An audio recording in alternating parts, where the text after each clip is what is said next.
안녕하세요. 오늘의 이야기를 시작해 보겠습니다. 안녕하세요. 저는 40대 여성이고 이제는 경찰로 일하고 있는데요. 경찰 경장 외사 전문 특채 시험에 116대 1의 경쟁률을 뚫고 합격했었죠.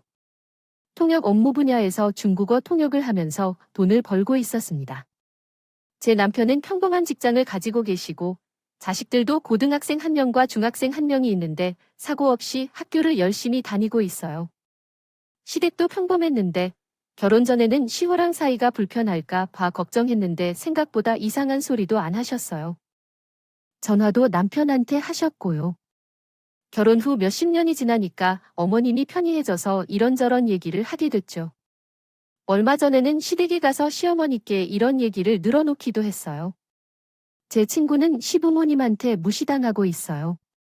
복직하고 싶은데 하지도 못하고 같이 사는 신혼부부의 두 아이를 돌보고 있다고 하던데 친구가 희생해서 그래주는데 고마워하기는커녕 청소나 해주는 여자라는 말까지 들었대요. 시어머니한테 시달리는 친구들 얘기를 꺼내니까 어머님께서 이러시더라고요. 세상에, 요즘에도 그런 시댁이 있니? 그 집어? 어머니는 나중에 나이 들면 어쩌려고? 그런데 며느리는 어려운 게 맞다.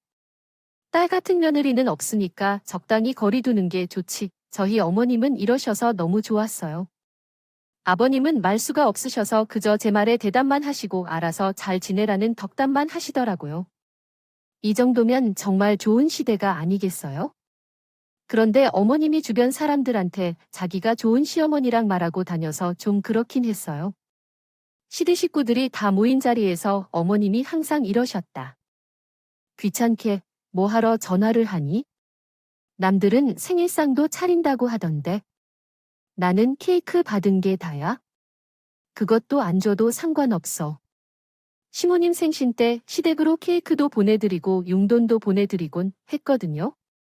말로는 제가 있을 때만 이런 얘기를 하신다는 거예요. 저보고 들으라고 하는 소리일까요?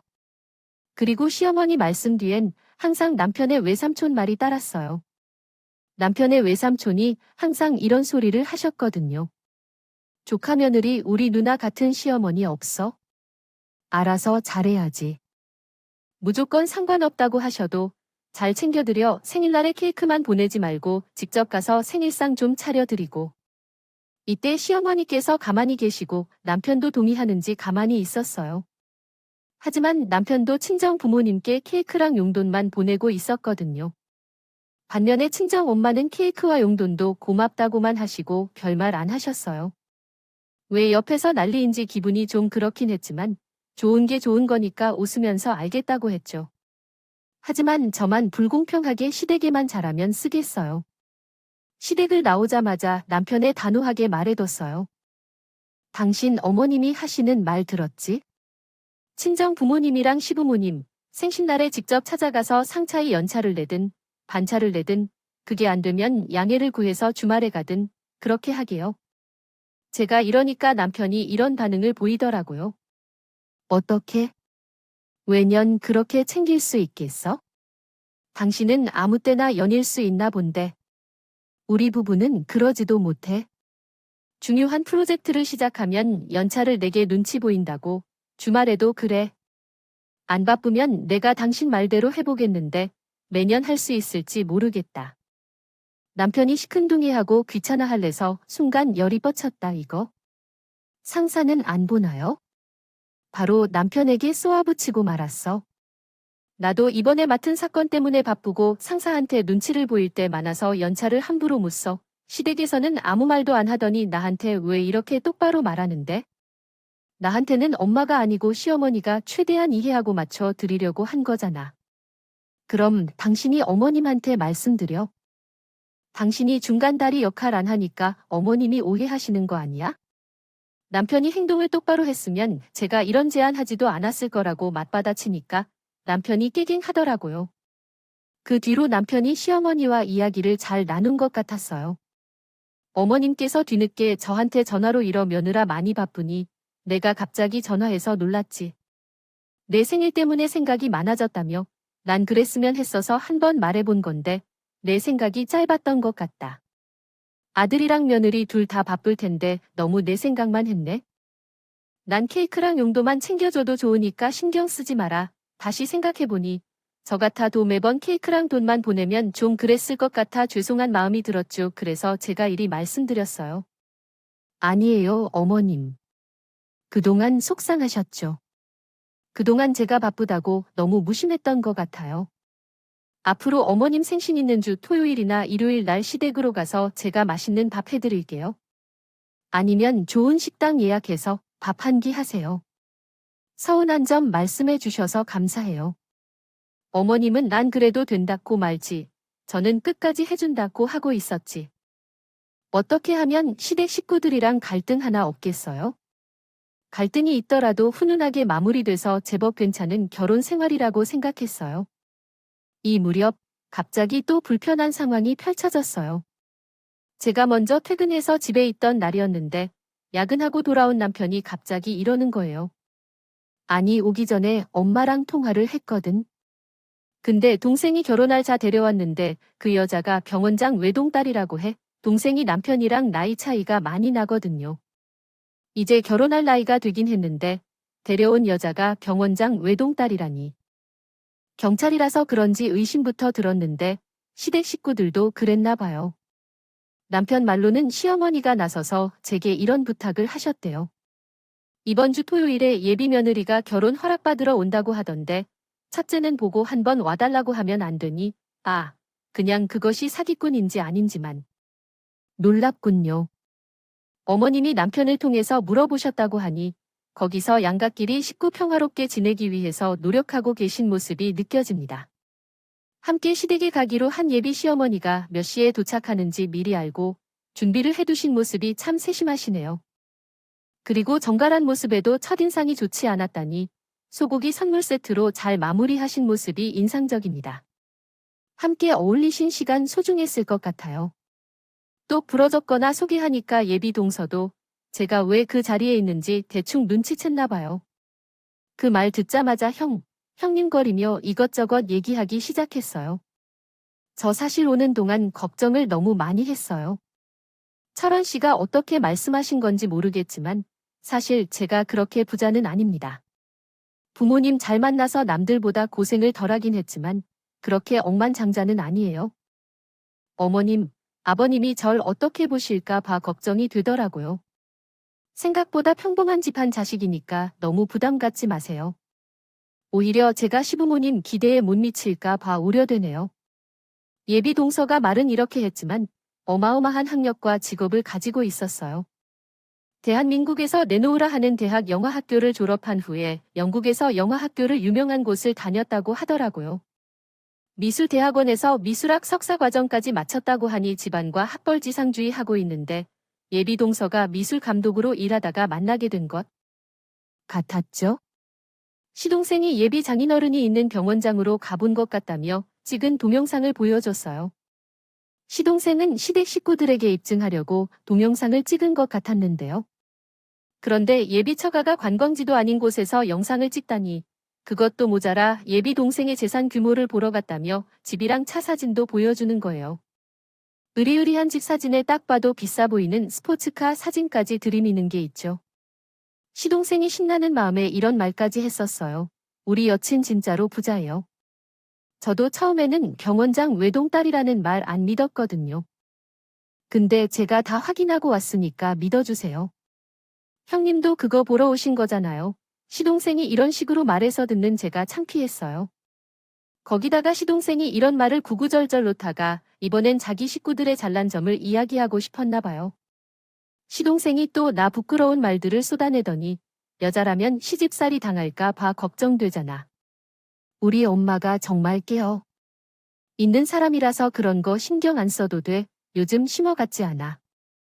저는 시동생 보고 조용히 하라고 하고 싶은데 어머님이 갑자기 이런 말을 꺼내는 거예요. 우리 집은 시집살이 그런 거 전혀 없다.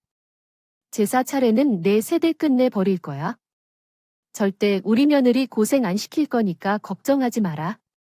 우리 첫째 며느리한테 못 살게 군 적 한 번도 없고 전혀 눈치밥 안 주고 있다. 이게 눈치 안 주는 건가요? 게다가 제사를 어머님 선에서 끝내겠다고 한 거지 아예 없앤 게 아니었어요. 어머님이 돌아가셔야 제사가 끝난다는 말씀이셨습니다. 어머님이 저 말을 매년마다 하셨지만 제사는 계속 하셨고 전 늘 불려가서 제사 준비를 하고 있었어요. 하지만 남들도 이렇게 다 살고 있으니 며느리로서의 숙명이라고 생각하며 받아들였는데 이런 상황에서 예비동서 시집오게 하려고 말장난을 하고 있으니 예비동서 붙잡고 싶은 마음에 그나마 괜찮은 점을 과시하는 것 같아 속으로 한숨을 쉬고 있었어요. 그런데 시동생이 예비동서 눈치를 보며 막 박수를 치며 일이 중할되는 거예요. 와, 우리 엄마 멋있다. 형수님도 시어머니가 이러니까 편하지 않으세요? 세상에 얼마나 좋아요. 형수님이랑 우리 예비 와이프는 완전 복받았네. 이런 소리를 해대길래 어색하게 웃으면서 고개만 끄덕이고 있었어요. 그러다 예비 동서랑 눈이 마주쳤는데 너무 민망한 거예요. 예비 동서가 어떤 사람인지 보러 온 건데 어쩌다 보니 예비 동서를 이 집안에 들이려고 용쓰려고 저랑 제 남편까지 성이 되어버렸어요. 게다가 집안 제사 없는 것처럼 말씀하시면서 애매한 말로 사람을 홀리고 있으니 환장할 것 같더라고요. 그래서 은근슬쩍 예비 동서에게 이런 말을 흘리기도 했어요. 어머님 말씀대로 제사 횟수도 많이 줄었고 제사상에 올라가는 음식도 많이 줄었어요. 어머님이 매년 주도적으로 제사상을 차리셔서 저는 거의 도와드리는 식으로 참여하고 있네요. 다른 집 같았음. 며느리인 제가 전부 다 하고 돼. 이게 다 어머님 덕분이에요. 이렇게 최대한 좋게 식무 포장해드리며 예비 동서에게 진실을 알려줬어요. 그랬더니 시동생은 물론 시모 표정도 너무 안 좋은 거예요. 바로 그때 시어머니께서 얼척없는 말을 선포하셨다. 너는 제사상 안 차려도 된다. 내가 시집 오면 제사 없을 거니까.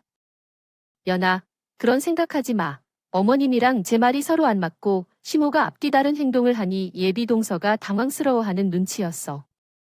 저를 힐끔힐끔 쳐다보면서 이러더라고요. 정말요. 저 때문에 제사 없애실 필요는 없으세요. 그동안 열심히 제사상 차려오신 것 같은데 왜 갑자기 예비 동서가 우물쭈물거리며 이게 도대체 무슨 상황인지 파악하고 있는데 시동생이 끼어들었어요. 아, 우리 집안에 남아있는 허레이 같은 거 다 없애버릴 거야? 안 그래도 우리 엄마가 요즘 누가 제사 지내냐고 하더라. 제사 안 치어도 잘 먹고 잘 사니까 우리도 그렇게 하자고 하긴 했었어. 저한테 늘 제사의 중요성을 강조하더니 이게 도대체 무슨 일일까요? 돈 앞에서 시댁 식구들이 일이 변하다니 제 얼굴이 다 화끈해지는. 그것도 모자라 시어머니께서 이렇게 생일 케이크 얘기를 또 꺼내시는 거예요. 우리면 리는 내 생일상도 안 차려준다. 내가 못 차리게 했어 그랬더니 케이크랑 용돈만 보내주더라. 안 그래도 첫째 며느리가 경찰일 하느라 바쁜데 내 생일상을 왜 차리고 앉아있겠니? 시간 되면 좋은 식당 예약해서 한 끼씩 하면 되지. 너도 그냥 내 생일에 크게 신경 쓰지 말아라. 첫째 며느리가 케이크 보내주고 둘째 며느리는 밥 함께 사주고 그러면 되겠네. 이런 식으로 정성만 보이라는 시모한테 싸한 느낌을 받았죠. 진짜로 밥 한 끼만 원하는 게 아닌 것 같았는데 역시나 제 예상이 맞았어요. 갑자기 시어머니께서 이러시는 거예요. 그런데 결혼 자금은 얼마나 모았니? 우리 아들이랑 내가 너무 적게 모은 건 아닐까 걱정이 된다. 우리는 결혼식 그렇게 호화롭게 할 필요 없어. 차라리 그 돈 집안 어르신들께 야지, 안 그래? 제 귀에만 사치스럽게 결혼하지 말고 차라리 그 돈 낳아주라고 들리나요? 갑작스럽게 돈 얘기가 나오자 예비 동서가 당황한 게 보였어요. 말을 더듬거리다 일이 됐고 하더라고요. 저 정확한 금액은 말씀 못 드리고 나중에 이 사람을 통해서 전달 드릴게요. 저도 확인해야 할 재산이 좀 있어서요. 어머니께서 이 말을 듣고 집안에 돈이 얼마나 많으면 그러냐고 호들갑을 떨었죠. 예비 동서가 떨떠름하게 웃고만 있으니까 모든 시댁 식구들이 예비 동서에게 잘 보이려고 용을 쓰기 시작했어요. 예비 동서가 거기에 질렸는지 서둘러 빠져나가려고 해서 우여곡절 끝에 결혼 허락이 떨어졌습니다. 상견례 자리가 곧 잡힐 거라고 하길래 약속에 있어 제가 먼저 가보겠다고 했어요. 사실 약속 같은 거 없었는데 시댁 식구들 꼴 보기 싫어서 바쁜 척 남편이랑 같이 시댁을 빠져나온 거죠. 그런데 남편이 시댁 아파트 1층으로 내려와 주차장에 있던 차에 타자마자 이러는 거예요. 우리 엄마 멋있지 않아? 며느리한테 제사 안 시킨다고 하고 혼자서 준비하고 다 장만하자. 아, 평생 고생하셨으며 우리는 그런 고생 못하게 선언하셨으니까 자랑하실 만한 것 같아. 재수씨 될 사람도 우리 집안 마음에 들어하는 것 같던데 바로 결혼 꼬리에서 우리 집안 사람들 팔자 좀 피했어. 아무리 농담이라도 예비 동서 통해서 인생 고쳐볼 생각을 하다니 자식들 고생해서 키운 시부모님은 그런 생각 조금은 하실 수 있어도 형이라는 작자가 이러는 게 말이 되나요? 남편이 끝까지 웃으면서 콩고물 떨어질 거 생각하길래 정신 차리라고 한마디 해줬어요. 농담으로 하는 말이지. 게다가 어머님이 선언하신 건 멋진 건데 그건 나를 위한 게 아니라 예비 동서 들으라고 한 말 같아. 다른 거 몰라도 그게 왜 날 위한 거야? 난 원래도 철이 제사 지내는 거 이해 못했어.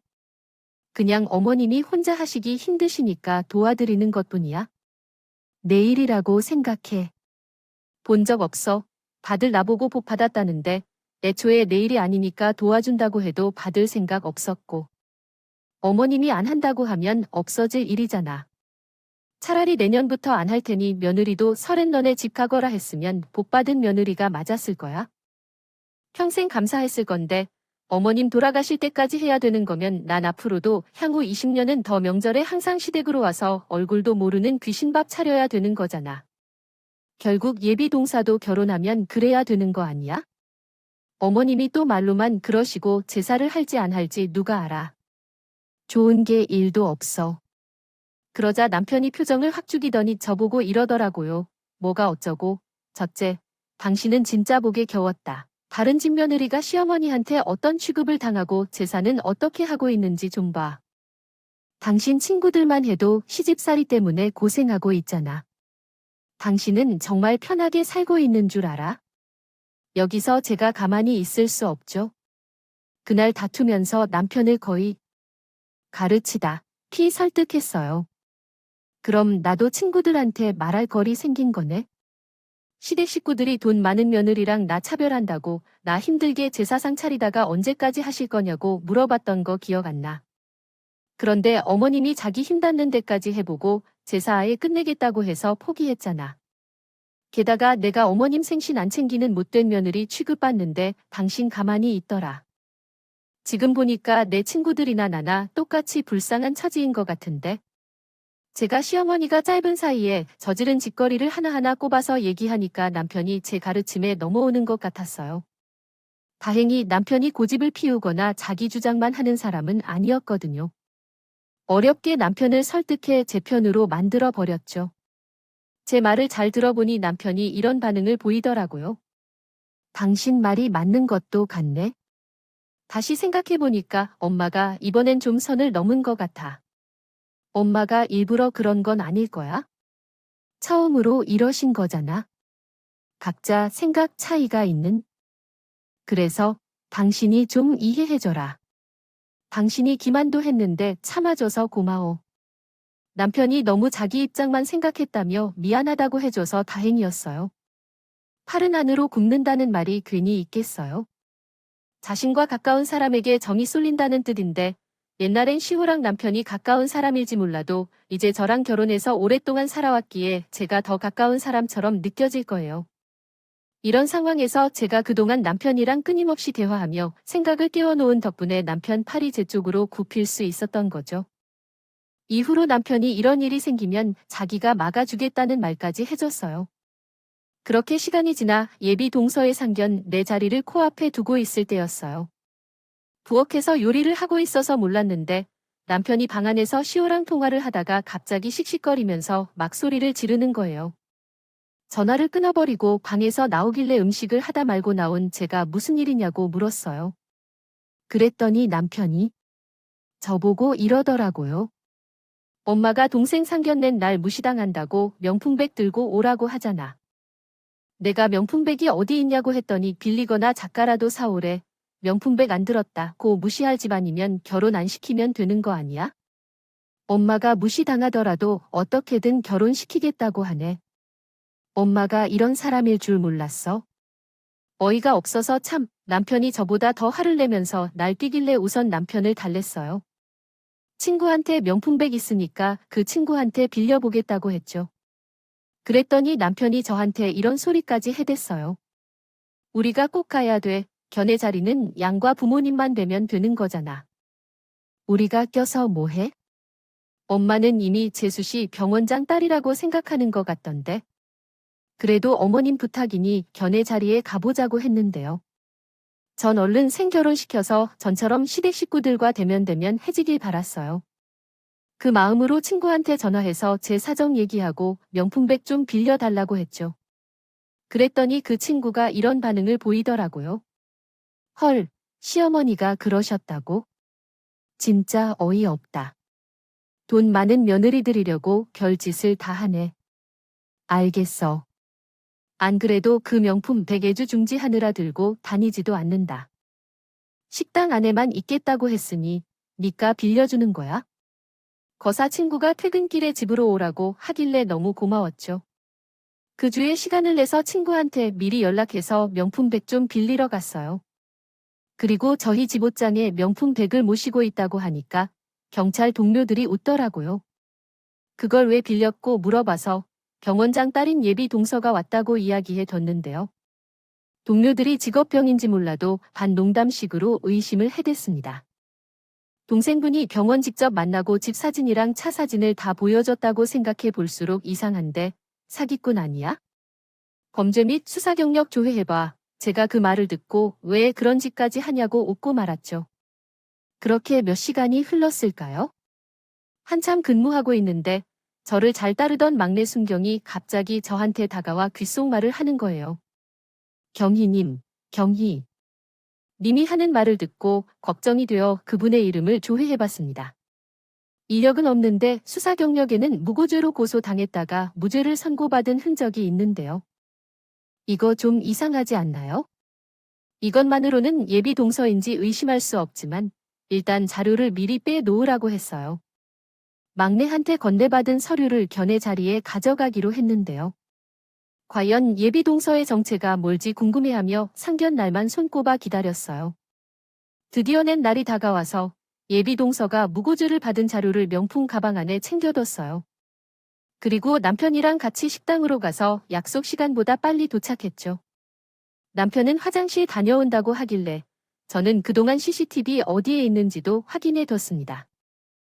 혹시 몰라 어디로 도주할지 계산하고 식당 안을 둘러보고 있는데 예비 동서와 마주쳤어요. 예비 동서가 왜 이렇게 일찍 오셨냐고 하면서 저를 아래로 훑어보는 거예요. 그리고 저한테 하는 말이 아주 가관이었다 할까 봐 명품 가방 들고 온 것 봐. 혹시 이거 가짜 아니에요? 너무 산티나 보이는데.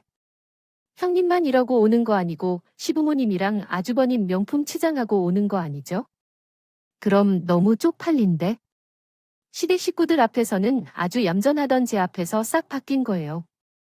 이제는 이것이 병원장 외동딸이 아니라는 생각이 강력하게 들었어요.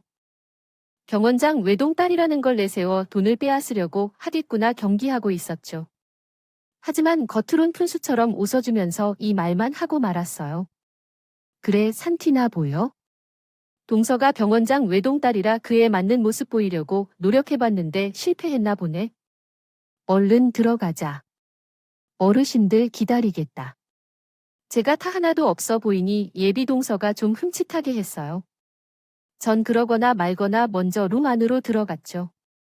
제 예상대로 예비 동서가 시부모님 앞에서는 다시 얌전하게 행동하더라도 아빠가 절 보곤 벌떡 일어서는 거예요. 저도 예비 동서의 아빠를 알아보고 싱긋 웃어졌어요. 아무 말도 하지 않고 자연스럽게 자리에 앉으니 예비 동서의 아빠 얼굴이 하얗게 들렸죠. 계속 멀뚱히 서 있길래 예비 동서의 아빠 보고 얼른 앉으라고 했더니 쭈뼛거리며 앉았습니다. 그걸 이상하게 바라보던 예비 동서가 왜 그러냐고 물어봤지만 예비 동서의 아빠가 지가 한 짓을 고백할 수 있겠어요.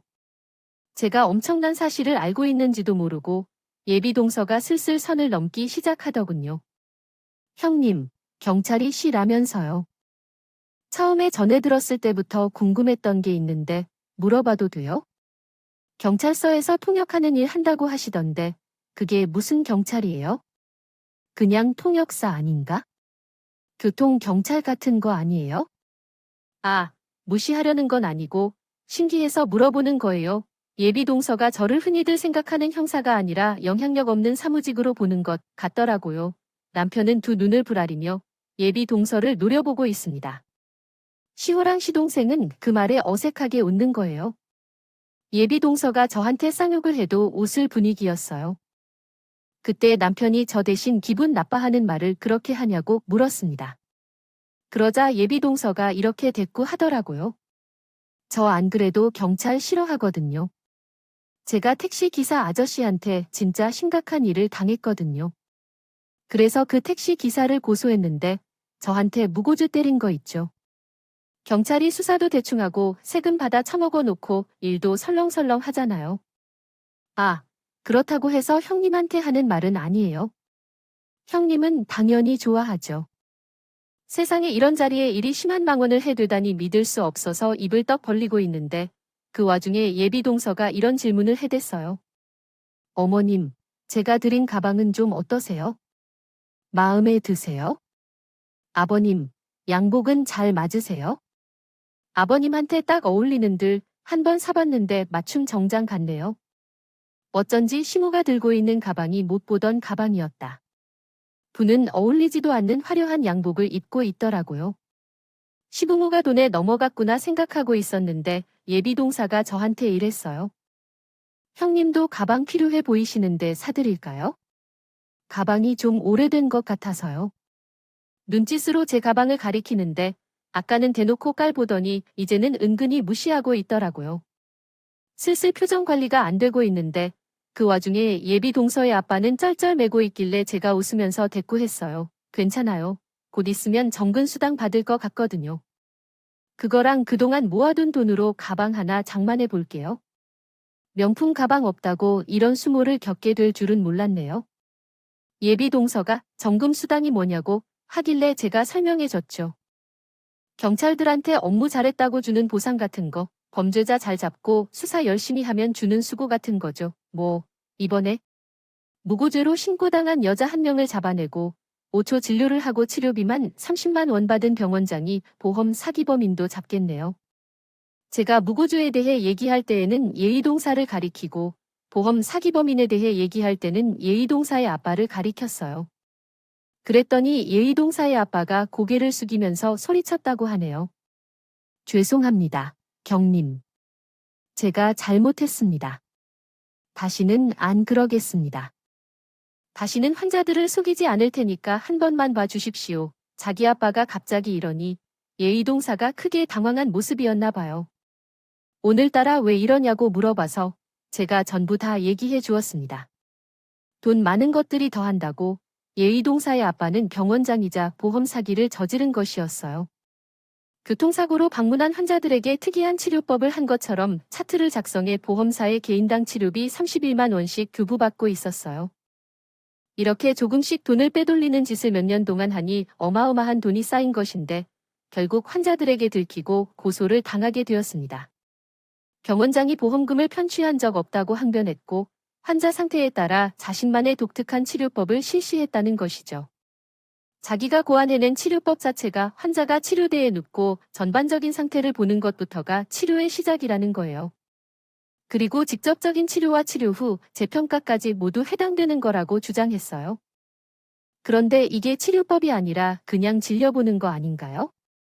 뼈를 맞추거나 마사지를 해주는 것도 아닌데 진료만 봐놓고 30만 원을 받아온 거예요.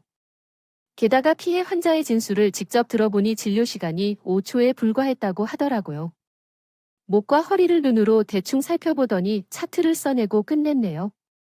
그 나무의 밥이라고 그런 아버지 밑에서 자한 예비동서도 만만치 않은 사기꾼이었던 돈이라도 갈취해내려고 그런 짓을 저지른 거지만 예비동서 이것은 아주 악독 있다고 생각되네요. 최근 여학생과 관련된 사건을 조사하다가 그게 예비동서의 아빠가 저지른 거라는 사실을 알고 샅샅이 알아냈는데 수소문 끝에 예비동서가 무죄로 고소당한 그 사건을 담당한 형사를 만나게 됐어요. 그 형사에게 전해 들은 말인데 예비동사가 파렴치한 짓을 저질렀다는 거예요. 예비동서가 그 제출한 날은 금요일 밤이었어요. 예비동서 이것이 수치의 택시를 잡아타서 도착지에 내려서 안전하게 집으로 들어갔대요. 택시기사는 그 모습을 보고 돈도 잘 받고 자기 집으로 돌아갔다고 하는데요. 그런데 바로 다음날 택시기사가 어서에서 신고 접수됐다는 말을 듣고 허겁지겁 경찰서를 향했어요. 갔더니 그곳에 예비동서가 있었다고 하죠. 예비동서가 아버지 뻘 되는 택시기사에게 쌍욕을 하면서 택시기사에게 험악한 짓을 당했다고 소리를 지르고 있었고요. 그 택시기사는 술 한 번 입에 댄 적 없고 출근 전에 교회 가서 기도하는 참된 크리스천이었다 해요. 하지만 택시기사 말은 안 듣고 경찰들이 예비동사를 말만 듣고 조서를 쓴 건데요. 블랙박스도 하필이면 예비동승을 태웠을 때 막차 시간이고 퇴근 시간이라 손님을 태울 거란 예상을 못하고 블랙박스 스위치를 잠시 뒀다고 해요. 블랙박스 영상도 없다고 하니 예비동승이 보란듯이 더 피해자 행세를 해댔다고 합니다. 이때 택시기사가 가만히 있지 않고 경찰들에게 항의했다고 하는데요. 나도 내 권리가 있습니다. 왜 증거도 없는 상황에서 한쪽 말만 듣고 이런 식으로 모함하시는 거죠? 저도 민주시민이고 이런 상황이 발생했을 때 법적인 대응을 할 수 있다고요. 택시기사가 이런 식으로 길게 날뛰었다고 하죠. 하지만 택시기사가 무슨 말을 하든 경찰이 이런 댓글을 했다고 합니다. 사람이 딸 벌린 아가씨한테 그런 짓을 저질러 놓고 뭐가 어쩌고 저래 블랙박스까지 일부러 꺼놓고 모으라는 거야? 당신, 이거 계획적인 범죄인 거 다 알고 있어. 경찰이 이런 식으로 택시기사 아저씨를 헛소리에 변명만 하는 사람이라고 합니다. 취급했어요. 이 순간 택시기사가 너무 억울한 마음에 예비동서 보고 이랬다고 하는데요. 아가씨, 도대체 왜 그러십니까? 돈 때문에 이러시는 거예요? 도대체 목적이 뭐길래 이러시는 건데요? 택시기사가 이렇게 따지고 들면서 차라리 합의금을 주겠다고 했는데 예비동서는 돈도 안 받았대요. 그냥 이런 식으로 무고한 사람을 욕먹게 하고 나락으로 떨어뜨리는 걸 즐기는 것 같았어요. 경찰인 제가 전에 들었어도 기가 막힌 상황이었죠. 결국 택시기사는 고소를 당했고 무고죄로 예비동서를 고소한 거예요. 그 뒤로도 택시기사는 예비동서랑 접견할 때마다 예비동서한테 막말을 들었다고 해요. 저 아저씨한테 그런 짓 당했는데 매번 이렇게 얼굴 마주해야 돼요. 대한민국 법 안 되겠네. 그리고 아저씨는 매번 뻔뻔하게 자기가 한 짓 아니라고 우기고 싶어요. 이제 슬슬 인정하세요. 혹시 모르잖아요. 아저씨가 인정하면 제가 봐줄지. 택시기사가 법적인 조치를 취해 정당하게 벌을 주겠다고 했지만 예비동서가 엄청난 돈으로 유명한 변호사를 고용해 무죄를 선고받았다고 합니다. 결국 택시기사는 이날로 밥도 제대로 못 먹고 못 자서 살이 20kg 가까이 빠졌고 결국 쓰러졌다고 해요. 경찰들 말로는 이런 일이 한두 번이 아닌 것 같았어요. 경원장 외동딸의 고귀한 취미 생활이라는 말이 있을 정도로 막무가내였다는 거죠. 하지만 대부분 돈도 안 받고 합의를 하며 봐줬고 법적인 절차 없이 일이 흐지부지 됐으니 누가 알겠어요? 그냥 예비동사는 스트레스가 쌓이면 만만한 사람 잡아서 범죄자 취급하면서 화를 풀고 있었다고 돼요. 예비동서의 아빠는 그걸 알고도 방치해 놓고 있었던 거고요. 제가 이 사실을 전부 다 이야기하면서 예비동사 얼굴에 그 서류를 던져줬어요.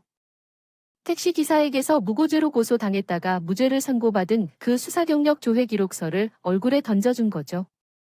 그러면서 예비동서를 조사하면서 꽉 막혔던 속을 풀어버렸습니다. 동서, 내가 통역사, 교통경찰이나 다름없어 보인다고 무시했었는데 근데 이걸 어쩌나. 나도 엄연한 경찰인데 이렇게 증거도 버젓이 있으니까 동서가 좀 말해봐. 또 다른 증거가 필요하면 말만 해. 내가 다 가져올 테니까. 그리고 너희들이 다른 사고 친 것도 다 알고 있다고 하니까 예비 동서의 아빠가 잘못했다고 싹싹 빌더. 잘못했습니다. 경위님, 제가 이번에 죄를 제대로 짓고 깨달았습니다. 앞으로 이런 일 안 하니까 한 번만 봐주세요. 제가 제 딸한테도 제대로 알려주겠습니다. 정신교육 확실히 시킬 테니 기회 좀 주세요. 제발 그 사건만큼은 공론화시키지 말아 주시라고요. 무슨 일이 생기든 간에 돈으로 다 막는 병원장이 왜 이러겠어요? 병원장의 보험 사기나 병원장 외동딸의 무고죄 사건도 제가 맡은 게 아닌데 다 알고 있는 이유가 있었어요. 바로 제가 최근에 맡은 여학생 사건 때문인데요. 여학생이 사고를 당해 크게 다쳤는데 예비 동서의 아빠가 돈이 안 될 것 같다고 진료를 거부했어요. 신고 2분 만에 구급차가 도착해서 의식이 있었지만 10분 만에 병원에 도착했을 땐 예비 동서의 아빠가 진료를 거부해 여학생이 끝내 숨지고 말았다고 하죠. 다른 직원이 거절한 것도 아니고 마침 병원 밖에 나와 있던 예비 동서의 아빠가 이랬대. 특정과 진료 불가로 수용 못할 것 같습니다. 돌아가세요. 제 병원에서 수용할 수 있는 환자분이 아닙니다. 환자 상태를 보세요 좀. 병원장이 나와서 여기서 진료봐달라고 우길 상황이 아니라며 역정을 내는 상황이 전부 다 보도된 거죠. 예비 동서의 아빠가 거절할 때 특정과 진료 불가로 수용 못하겠다는 이유를 댔지만 이는 사실이 아니었어요. 충분히 진료할 수 있었던 것 같아요. 이에 대해 조사 중이었는데요. 수사차 예비 동서의 아빠 얼굴을 몇 번 봤었는데 견해 자리에서 보게 되다니 기가 막힌 우연에 제가 예비 동서를 향해 비꼬는 투로 말해줬습니다. 예비 동서 덕분에 제대로 된 증거 잡게 과잉 진료로 소문나서 병원 없어지게 생겼는데 한 번만 봐주세요. 정부 보조금도 못 받고 과징금 내게 되면 저 끝장납니다. 예비사 아빠 말로는 병원장 인성이 글러먹어서 의료진이나 직원들도 자주 그만두고 환자들도 발길을 끊었다고 해요. 한마디로 망할 위기에 처했는데 예비 동서가 그런 짓을 저지르고 절대 놓고 무시한 거예요. 치호가 정신을 차렸는지 예비 동서 보고 이런 말을 쏟아내기 시작했어요. 세상에, 그런 짓을 저질러 놓고 우리한테 숨기고 있었던 거야? 이렇게 인성 놓은 짓거리를 하고 다녔으면서 우리 앞에서는 착한 예비 아내 착한 예비 며느리인 척 연기하고 있었다니. 게다가 사도 놓은 도장 치고 다녔다고. 이거 돈만 많은 범죄자 집안이냐? 이런 집안에 우리 아들 참가 못 보낸다고. 시어머니께서 이런 식으로 학을 떼셔도 다행이었어요. 시동생도 충격을 받았는지 예비 동서에게 한마디 하더라고요. 형수님이 한 말 전부 사실이었어. 결혼할 사람을 그렇게 속이고 싶었어. 어쩜 그럴 수 있냐고. 그런 짓을 벌여놓고 내 앞에서는 천사인 척한 거야? 나이 결혼할 생각 없으니까 지금 당장 나가자. 시동생이 시부모님을 데리고 식당을 빠져나갔어요. 예비 동서 있던 여자랑 예비 동서의 아빠였던 병원장이 뒤따라와서 몇 번이고 과하긴 했죠. 대충 기억하기론 예비 동숙 여자가 이런 말을 했어요. 자기야, 결혼하기로 한 사이 이러는 게 어딨어? 이렇게 날 버리는 게 어디냐고. 속여서 미안해. 내가 저지른 짓을 숨기고 있어서 미안하다고. 이제 그런 짓 안 할게. 나 이렇게 뉘우치고 반성하고 있잖아. 당신이 형님한테 다시 생각하라고 말해줘. 내가 이렇게 빌고 있으니까 한 번만 당신이 내 편 들어주라. 우리 아버지 좀 살려주라. 어이 말이 끝나기 무섭게 병장이 더 저한테 매달렸다가 시동생에게 매달렸다가 별짓을 다 하더라고요. 그리고 이런 말을 빽빽이 질렀어요. 속여서 미안합니다. 우리 딸 버리지 말아주세요. 우리 딸이 그런 짓을 저질렀어도 예비 사위한테 진심이었어요. 이제 그런 짓 안 할게요. 앞으로 환자들한테 양심적으로 굴고 어떤 환자든 적극적으로 질려보겠습니다. 뉘우치고 반성하고 있으니까 저희 좀 용서해 주세요. 제가 진료 거부했다는 소문 나면 병원 망해요. 저희 따라 길도 망한다 말입니다. 병원장이 병원장 딸이라는 것이 식당을 나오는 길에서부터 주차장까지 그야말로 개지랄을 떠건대요. 시동생과 시어머니는 전혀 흔들리지 않고 그 연놈들을 뿌리쳤습니다. 덕분에 전 마음 놓고 남편 차를 탔고 시동생과 시어머니는 시동생 차를 탔는데요. 차를 타기 직접에 시동생과 시어머니가 무언가 말하려는 듯 머뭇거리더라고요. 하지만 병원장이 병원장 딸년 때문에 그렇게 정신없는데 무슨 말을 하겠어요. 저희는 서둘러 차에 탔고 남편이랑 저는 저희 집으로 갔고 시어머니랑 시동생은 시댁으로 갔습니다. 그 뒤로 시동생은 예비 동서 있던 여자를 아예 만나지도 않는 것 같았어요. 여학생의 진료를 거부한 병원장, 그놈은 어떻게 됐냐고요? 저는 병원장 그놈에게 정부 보조금을 못 받게 하고 과징금 아직 내게 했는데요. 병원장이 말했던 대로 병원이 폭망해서 몇 달 사이에 문을 닫았더라고요. 그 뒤로 그것들이 어떻게 사는지 몰라도 시호랑 시동생이 제 집으로 찾아와서 고맙고 미안하다며 용서를 빌어댔어요. 내가 잠시 돈에 눈이 멀어서 차별을 해서 미안하다. 돈 많은 것이 시집 본다고 하니까 내가 그토록 힘들어하던 제사도 바로 없앤다고 하고 내가 생일도 제대로 안 챙겨준다는 식으로 말해버렸네. 무시당할까봐 명품백 들고 오려고 한 것도 미안해. 내가 생각이 짧았어. 앞으로는 이런 일 없을 거다. 시동생도 고개를 푹 숙이며 저한테 사과하라고 형수님. 죄송합니다. 앞으로 그런 여자 데려올 일 없을 거예요? 형수님이 하고 말을 끝내었어요. 있는데 막지 않고 웃고만 있던 거 아직도 마음에 걸려요. 다음부터 절대 이런 일 없도록 행동 똑바로 하겠습니다. 남들은 뭐라 할지 몰라도 저는 시어머니랑 시동생이 이렇게 나와줘서 고마웠어요. 그냥 은근슬쩍 넘어가며 뻔뻔하게 나올 수도 있는데 제가 서운해할 걸 생각해 사과해 준 거니까요.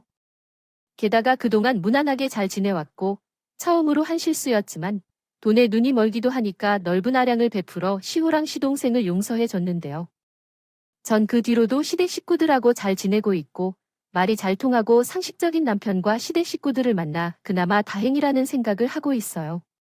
이번에 친구한테 명품백을 돌려주면서 이런 일이 있었다고 쭉 얘기해 줬는데요. 그랬더니 굉장히 놀라워하면서 이런 말을 해주더라고요. 그래도 너네 시 식구들은 말이 통해서 다행이다. 우리 시댁 식구들 같았으면 사과도 안 하고 자기가 뭘 잘못했냐고 따졌을 거야. 인성은 더러운데 자존심만 센 작자들이. 아, 남편이 내 편 들어주니까 사는 거지. 아휴, 정말 꼴보기 싫은 것들이지. 친구 말을 들어보니 생각보다 비상식적인 사람들이 너무나도 많은 것 같아요. 그래도 제 곁에는 말이 통하고 상식적인 사람만 있잖아요. 그것만으로 복된 거라고 생각하고 살아가고 있습니다. 어떻게 모든 사람들이 제 입맛에 맞고 완벽하게 제 편이겠소? 제 편은 만들어 가기 마련이라고 생각하고 있어서 저도 나름 인복이 있는 사람인 것 같아요. 우여곡절 끝에 남편, 시어머니, 시동생을 제 편으로 만드니까 사이가 더 돈독해진 것 같네요. 그러니까 여러분도 내 편인 사람 하나 없다고 신세한탄하지 마시고 한숨만 쉬고 있지 마세.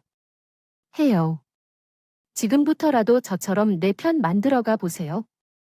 제가 했던 것처럼만 해도 지혜롭고 야무지게 힘든 일을 헤쳐나가실 수 있으실 거예요.